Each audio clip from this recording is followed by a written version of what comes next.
Isang radio DJ sa maliit na bayan ang nakatanggap ng 50,000 piso buwanang bayad para manahimik tungkol sa lason sa inuming tubig. 15,000 tao ang apektado, kasama na ang 3 elementary school. Inaalok siya ng 30,000 pisong dagdag sa sahod para lang manahimik. Kung hindi, matatanggal siya sa trabaho, masisira ang kanyang career. Pero alam niyang may mga batang umiinom ng lason araw-araw. Kaya sa umaga, sa kanyang morning show, inilabas niya ang lahat. Katulad ng inaasahan, natanggal siya agad. Pero ang EPA ay pumasok. Nag-emergency repair sa water system. Nagbigay ng bottled water sa mga pamilya. Naging viral ang kwento. Nakuha ng major news network bilang investigative reporter. Naging batas pa ang bagong requirement para sa immediate notification ng water contamination. Tinanong siya kung nagsisi ba siya.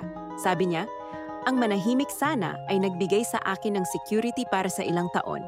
Pero ang magsalita ay nagbigay sa akin ng kapakanan ng libu-libong tao habang buhay.